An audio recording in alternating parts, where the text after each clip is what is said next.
Welcome back. Stasa23 here, back again with some knife therapy, and today is going to be a little anodotherapy. I got a anodizing power supply thanks to my good buddy Lee from Love Them Knives channel here on YouTube and Instagram. Awesome guy. If you're not already somehow not subscribed to him, go check him out. Really good guy. But like I said, he sold me his anodizing power supply because he didn't use it, and he gave me a great deal on it. So I just started practicing on some knives, and I'm just going to show you all a few things that I did. First, in no order, just how I have them laid out. I have this weed rectifier that came with just a dark bronzy looking color on the back, and wanted to try to do a little LSU themed knife, so I went with, and it's probably not going to show up at all on the camera, but I went with a purple and gold on the clip. The clip came out really nice. I don't even know if that color's coming through. You can see the purple, what that I was going for more. Let me get my, my flashlight, if you can see this a little better. See that purple in the lock bar? That's what I was going for, that type of purple. But two things happened. One is being that this had like a darker blasted finish on there. It kind of muted so you can kind of see the purple around the frame, or I don't really know how well it's coming up. You can see it in the inside right there. But once you stone wash the knife, depending on how long you leave it in the stone washer, and I left this one in because I forgot about it, left it in a little bit longer than I wanted to, and it's going to mute that color more and more the longer you stone wash it, and you'll start getting some of the lighter colors that were before this color in your stone wash. But I think it came out nicely. I still need to anodize the screws to match, but I may just leave it because this is one of my beaters, performer and test subject. I use this knife to compare a lot of other knives to, especially performers. So that's the first one. The next one is just a little pop of color, and that is on my Gent. I let my daughter pick this color out. Went with like a seafoam green or tealish color just to make that black G10 pop. I think it looks a lot better than stock. I was going to make some scales, but it's just a pain in the butt because there's some internal milling in there. It just wasn't worth my time. Maybe later down the road, but for now, I think she looks good just the way she is. Did this one a while back. If you follow me on Instagram, you've probably seen every one of these. I think I've showed them all, but if you don't, well, you get a good shot. Is the Kaiser Feist. This is the first multicolor that I attempted. I went with that greenish, high voltage green, or I don't know, like a bluish green. And then on this guy, after I stone washed it, I anodized the undertones to it, bronze color. And as you can see, you can kind of see it on the edges where the stone washing kind of hit. I was trying to master the copper patina look. I didn't get it so much here, but I still have a lot to learn, and this is my first time. It came out a lot, I don't know if it's coming through the camera, but more blues came out than the bronze, and once again, I think that was because I left it in the stone washer a little bit too long, but I definitely have some neat ideas to do in the future. I think it made it come out nice. I ended up leaving the pocket clip and the back spacer the way they came. I don't know, y'all tell me what y'all think. I think it kind of keeps, being that you got this hardware like that, I may polish the clip or something just to give it that other pop of color, or anodize it bronze. This was a test subject, and trying to get it put back together. And I ain't gonna lie, I forgot about the pocket clip and the back spacer. Now this is one of the knives that I've done more mods than this knife is worth by far, but it's now a functional knife to me. That is my Carter Trinity, Ontario Carter Trinity. If y'all want me to do a separate video explaining on everything I did, but I'm just going to show the The ano, I decided to go with a bluish, a low voltage blue, and it has some kind of hints of purple. I was going to do the pocket clip, but guess what? It's not titanium. Blah. They cut so many corners with this knife, and it could have been such a great knife, such a bummer. But I think that color looks good. Y'all tell me what y'all think. The next ano was done this weekend, and probably it's in the top 3 favorite that I've done so far, and that's my Kizer T1. Another green. It's a little bit different shade of green than this. This is more like an olive. This is more like a seafoam, or at least to me it looks like that. So I went with that green, threw it in the stone washer, and I knew the stone washer was gonna hit all these the highs on here. And that's one cool thing. It gives it that worn, rustic look that I love. And after I did the green, I threw it in the stone washer. I stone washed this one for a good while because I want to try to get a nice contrast of color in there. And I decided to go with a low voltage blue, almost like a bluish gray color, like you see on this pocket clip. And man, I hope it's coming out better than it's looking right here. Let's see if I can shed some light on the situation, because it doesn't look like it's coming out at all. Hopefully y'all are seeing better than me. Let's see if this color is going to wash it. I mean, this light. Let's see. There you go. You can see it a little bit better. Let me dial it down a little bit, the brightness. Let's see. Okay. So hopefully y'all can see that a little bit better. Let's see. I know I see the blue better now with it farther away. That blue color is what I did the second anodization with, along with the backspacer. I'm going to carry this knife for a week and see, and get the feel. Like I said, I've owned this knife before. I bought it again because I loved it. And I'm going to carry it a week the way it is, and then I'm going to carry it a week without the backspacer, because you can do that. It has 2 shouldered standoffs, so you can remove that backspacer.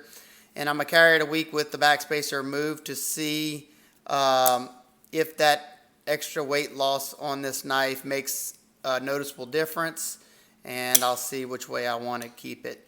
But I absolutely love this knife. It's such a simple but just awesome design. One of my favorite Kizer designs. Only other thing that I really need to do to it is fix that sharpening choil, because they just barely missed it. Let's see if I can get the focus. It has just, see that little kick up right there? Barely missed that. That's a shame. I'm going to just kind of extend it a little, just a hair, just so whenever I sharpen it, I don't get that recurve going on. But this is one of my favorite anos yet. Y'all tell me what y'all think. Now the next one is competing to my favorite just because it's different, and I don't think I've seen another Spyderco Spidey Chef like this one. And like I said, the Spidey Chef, I went with, let's see if I can shed some light on it again. I went with the purple again, like that eggplant purple color. And it looks like it's coming out better. I hope I didn't make it worse with, let me see if I can dial the light back a little bit. Yeah, there you go. As you can see on the corners, you can see that purple. It's kind of washing the color out. And I went with the gold undertones. This is another one of my LSU Tiger knives. Sorry about that, all you non-LSU fans. I did a deep stone wash on this guy. It already had a dark blasted finish on the scales. So once I etched it, and it was still pretty dark, so I knew that purple wasn't really going to pop. You can even see it didn't even, usually in the lock bar you can see. Let's see if you can see it on this side.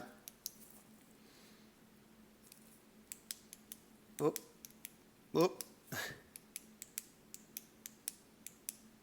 Let's see. Yeah, it's barely even showing on that lock bar. So, you can see it a lot better in person, but being with a dark frame, it looks more like a dark bronze with the highs of the gold in there. And I like the way this one looks a lot. It's just, like I said, it looks different. That was what I was going for, something different. I don't want it to be just like everybody else's anodized Spidey chef that they have. And this other one was a test subject I was trying to get this color dialed in, and that is with my Spyderco Sage. And let's see, is that the color no, let's try to turn this off again. Okay, yeah, that's more, still it's not represent, you don't get that full color unless you're doing natural sunlight, and it is around 8:30 at night here right now, so I'm just getting my best. There you go. It's kind of like went with like a cobalt blue for the initial color, and then after I stone washed it, I went with that with a royal blue undertones. I think that was the sequence I went, and it kind of gives it, in the sunlight, gives it like a digital camo effect. Looks pretty cool. I love that vintage style look. I got a little oil right there, you can see, but you can see some wear marks. And I really can't wait to experiment. I need to get some cheap, like, you know, what I started on with some tools. Let's say, look, like I had this titanium carabiner. So I work on like small pieces of titanium, and I'm going to have to get some cheaper titanium frame locks, maybe some Tucson's or something like that to experiment on. And as you can see, I wrote this is 90 volts, just so I could get an idea of what 90 volts was producing. And that is going to change, you know, whether it's a blasted finish or a polished finish or a satin finish. I know that it does change the looks, but this will give me a roundabout idea of what color I'm getting. And then just for instance, this is 90, and I don't know if y'all will be able to see this, but at 95, you get more of a toxic green. I don't know, it's a very subtle difference, and I don't even know if that's coming out on camera or not. This is more of like a green, and this is more of a yellowish green, just 5 volts difference. And this is how I found to get the gold that I was looking for. I went with 55 volts, and this is just a key dangler. You put your keys here and you hang that on your belt or something like that, or in your pocket, inside of your pocket, so it just dangles in your pocket. Pretty cool little, I forgot who made this, but it's cool. This might be one of these 3, or maybe all 3 might be you know, a part of the prize packages for my 2,000 subscriber giveaway, including this guy. This is another test subject. One of the pry bars I made. I've been using the hell out of this thing. It was blue, but it's got a lot of wear on it, and it's probably got oil all over it because I use it often. I also have one on my keychain. If that's something, those little tools, it's something that y'all would like to see included in the prize packages, y'all let me know. I'm trying. I can't really say much more about the giveaway. Hopefully I have posted this before the giveaway. Sometimes this is another tool that I did, and this was definitely a learning piece right here. I took this thing apart and cleaned it out, put it in the ultrasonic cleaner, and etched it. And I was kind of doing it quickly. And 2 things I found out really quick, you know, for some reason these areas, I guess they might have had some metal fragments left over from the screws in there. I don't really know what happened there. But here is where the part was touching the bottom of my anodizing tank, where my my TSP, I think it is, was kind of puddled, and it was sitting in there drawing that, I guess, you know, drawing that color quicker. And I didn't leave this one in as long as it needed to be, because I saw the amps kind of went crazy, so I thought there was some kind of metal or something on here. And what was freaking it out is I didn't realize, but there's 2 magnets underneath here, and that was making it go crazy. And then this was, I think, aftermarket pocket clip, and it's a steel clip, so couldn't anodize that. But it's those type of things that you learn, you know, from doing stuff like this, you know, tools. So let me know if y'all like this type of video.